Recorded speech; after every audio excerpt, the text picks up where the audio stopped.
Penjaga Ciptaan Allah, dengan dosen pengampu Pak Sultan P. Simanulang, SPDK, MPDK. Dapat 3 topik diantaranya adalah hubungan antara ekonomi dan ekologi, yang akan dipresentasikan oleh Heske Nathaniel Ramli, Jono Martua Siotang, dan Erick Zori. Selanjutnya ada manusia dan alam, akan dipresentasikan oleh Dina Elizabeth Manalu, Jason Lim, dan Kelvin William Hadianto. Dan terakhir ada sikap manusia terhadap alam, Julius Jigo Simanjuntak, Wilbert Halim, dan Vegi Togatorok. Selamat menyaksikan. Ekonomi dan ekologi merupakan hal yang saling berhubungan.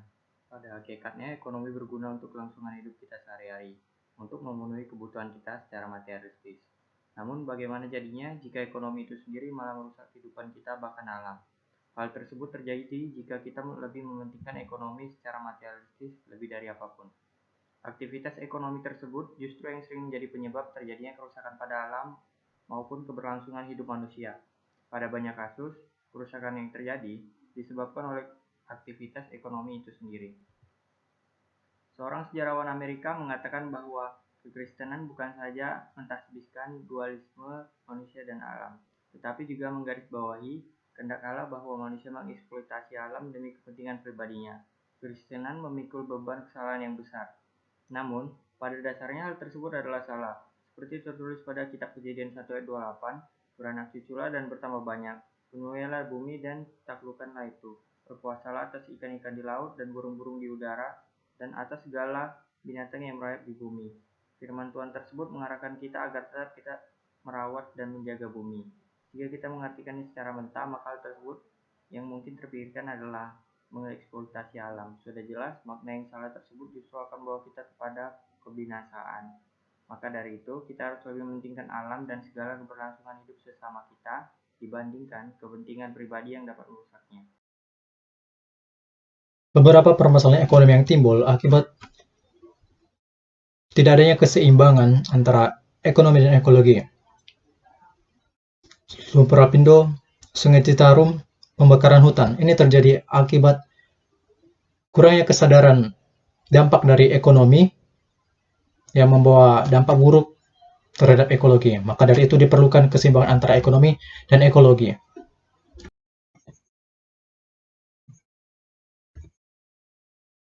Keseimbangan ekonomi dan ekologi merupakan bagian yang penting bagi manusia dan lingkungannya. Dengan ekonomi yang berkembang, maka daerah yang mengalami masalah ekologi akan dapat diatasi dengan teknologi berkembang. Ini tentang bagaimana melakukan dengan bijak.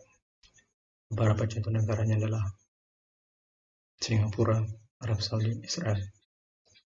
Berdasarkan contoh ini, dapat disimpulkan bahwa ekologi dapat dibantu penanganan masalahnya dengan ekonomi yang berkembang. Jadi ini tentang bagaimana menyeimbangkan keduanya. Kristus dan kehendak Allah. Allah menciptakan manusia untuk mengasihi alam ciptaannya. Allah juga mengasihi semua ciptaan. Karena Ia mengasihi semua ciptaan, maka Allah menopang semua ciptaan. Semua ciptaan diselamatkan melalui Kristus. Allah memberikan kuasa kepada manusia atas alam dengan tanggung jawab karena semua ciptaannya adalah baik dan melambangkan keagungan Allah. Salah satu dari hukum utama orang Kristen adalah mengasihi Allah. Jika Allah sedemikian mengasihi ciptaannya, maka untuk menunjukkan orang Kristen mengasihi Allah, orang Kristen juga harus mengasihi alam ciptaan Allah. Jadi dapat disimpulkan bahwa Kristus pernah menjadi alasan dari keserakahan manusia untuk mengeksploitasi alam. Saya akan menjelaskan peranan kekristenan dalam mengatasi masalah ekologi ini.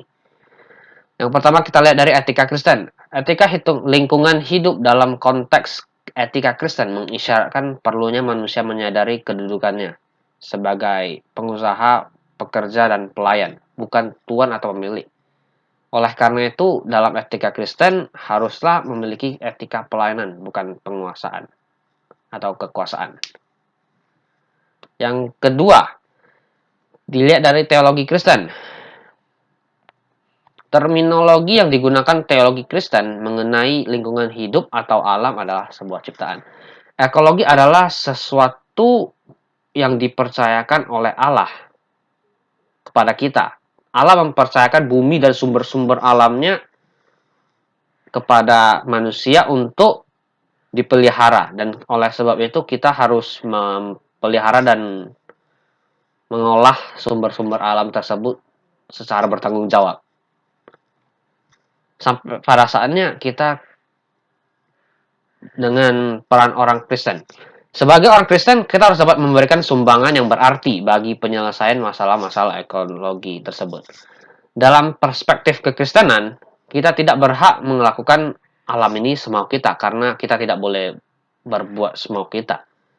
Menguasai bukanlah sinonim dari merusak. Bumi ini dipercayakan kepada kita, jadi kita harus mengelolanya dengan bertanggung jawab. Manusia dan alam.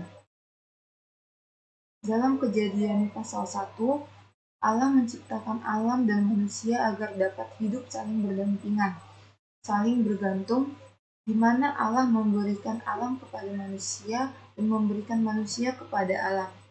Tentunya ada hubungan timbal balik antara alam dengan manusia, dan hubungan ini adalah hubungan yang saling menguntungkan.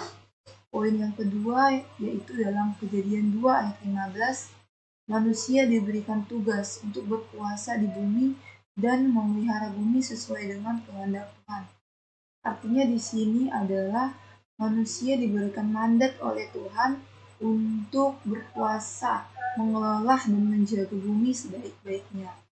Poin yang ketiga yaitu dalam Kejadian 1 ayat 29, hasil bumi diberikan kepada manusia sebagai makanan dan pemenuhan kebutuhan-kebutuhan yang lain. Dan yang terakhir, Mahatma Gandhi, seorang pemimpin spiritual asal India, menyatakan bahwa bumi ini mempunyai cukup untuk memenuhi kebutuhan manusia, tetapi tidak cukup untuk memenuhi keserakahan semua orang. Manusia memiliki dua tugas dari Allah. Yang pertama yaitu menggunakan alam dan berkuasa atas alam, seperti diisi dari Kejadian 1 ayat 28. Manusia diberi tugas untuk menggunakan alam dan juga menaklukkan alam. Namun hal ini tidak berarti bahwa manusia dapat berlaku sewenang-wenangnya terhadap alam dan juga isinya. Manusia hanyalah sebagai sarana dari pemerintahan Allah yang dimaksudkan untuk berkuasa sesuai dengan kehendak Allah. Lalu tugas keduanya yaitu memelihara alam. Seperti isi dari Kejadian 2 ayat 15, manusia dibutuhkan untuk dapat menjaga alam agar alam itu tidak rusak. Alam yang lestari tidak saja bermanfaat bagi manusia, tetapi juga demi kebaikan daripada alam dan juga sebagai bentuk pertanggungjawaban terhadap Allah yang juga mencintai alam itu.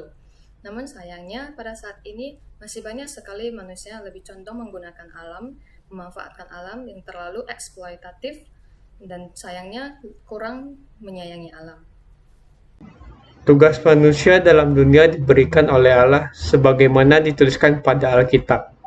Oleh karena itu juga manusia bertanggung jawab kepada Allah atas pelaksanaan tugas itu. Yang mendasari pandangan orang Kristen tentang lingkungan ialah Mazmur 24 ayat 1-2 yang berisi, Tuhanlah yang empunya bumi beserta segala isinya, dan dunia serta yang diam di dalamnya. Sebab dialah yang mendasarkannya di atas lautan dan menegakkan di atas sungai-sungai. Prinsip utama yang mendasari pandangan orang Kristen tentang lingkungan ialah bahwa dunia merupakan milik Tuhan. Ia yang menciptakan dan memelihara dunia juga memiliki alam dan mempunyai kewibawaan tertinggi di atasnya. Sesuatu yang dipercayakan kepada kita tentu harus kita jaga dengan baik. Tidak cukup hanya melakukan pengendalian polusi, namun juga disertai dengan melakukan konservasi dan memelihara kelestarian alam. Ancaman terbesar terhadap umat manusia bisa saja pada akhirnya bukan perang nuklir atau robot, melainkan oleh kebodohan dan keserakahan manusia yang tidak menjaga alam. Pemilihan cara pandang dan sikap terhadap alam ialah yang menentukan kondisi alam pada saat ini dan dampaknya di masa depan. Nah, dari situ kami merangkum 3 sikap terhadap alam yang kami temukan dari berbagai referensi. Yang pertama itu adalah mendewakan. Nah, sikap yang ini itu menganggap bahwa alam itu lebih superior dibanding manusia. Nah, inilah yang menjerumuskan manusia ke arah sekte-sekte penyembah makhluk atau tumbuhan tertentu. Nah, selanjutnya itu adalah menganggap rendah. Nah, sikap ini sering kita temukan ya. Jadi manusia itu tidak peduli dengan alam karena menganggap dirinya lebih superior atau bisa dibilang menganggap lebih hebat. Jadi mereka merasa tidak membutuhkan alam gitu. Dan selanjutnya itu adalah menganggap saudara. Jadi ada sikap yang seperti ini. Manusia itu menaruh rasa peduli kepada alam karena tidak ingin menjadi parasit bagi alam, tetapi ingin menjalin simbiosis mutualisme terhadap alam. Jadi manusia itu merasa butuh, seperti mereka mendapatkan sesuatu dari alam. Jadi mereka ingin memberi sesuatu juga kepada alam. Nah, jadi dari 3 sikap tersebut yang mencerminkan penjaga ciptaan Allah ialah menganggap saudara. Mengapa begitu? Kami merangkum dari dua ayat ya dari Alkitab, yaitu ada Mazmur 104 dan kesimpulannya kami dapat dari Kejadian 1 ayat 28 yang akan dijelaskan oleh teman saya selanjutnya. Mazmur 104 berisikan tentang bagaimana keindahan dan kemegahan dari proses alam menciptakan suatu makhluk hidup dan menciptakan bumi sebagai tempat makhluk hidup tersebut berada. Nah, makhluk hidup ini memiliki dampak kepada sesamanya sebagai suatu wujud dari Tuhan untuk memelihara ciptaannya. Dalam ayat ini dapat disimpulkan semua ciptaan Allah sangat berharga baginya. Maka dari itu kita harus memiliki suatu kerinduan untuk dapat memuliakan nama Tuhan, di mana Tuhan telah menciptakan segalanya sempurna bagi kita. Maka dari itu ada ditulis di dalam Mazmur 104 ayat 33. Aku hendak menyanyi bagi Tuhan selama aku hidup. Aku hendak bermazmur bagi Allahku selagi aku ada. Nah, namun semakin ke sini kita dapat melihat bumi kita semakin rusak, di mana semakin panas dan tercemar, dan di mana-mana terjadinya bencana yang menyebabkan korban jiwa, dan semakin banyak teman-teman kita yang meninggal. Nah, kita diingatkan kembali untuk memiliki suatu kerinduan untuk dapat menjaga dan memelihara bumi yang telah Tuhan ciptakan. Kita tidak perlu menyalahkan sesama kita, teman-teman kita. Itu semua harus dimulai dari diri kita sendiri, di mana kita harus menjaganya dan memelihara bumi yang telah Tuhan ciptakan kepada kita.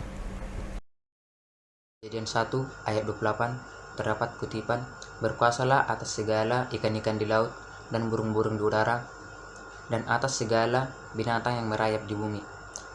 Dari isi ayat ini kita dapat simpulkan bahwa manusia telah diberi kuasa atas ciptaannya.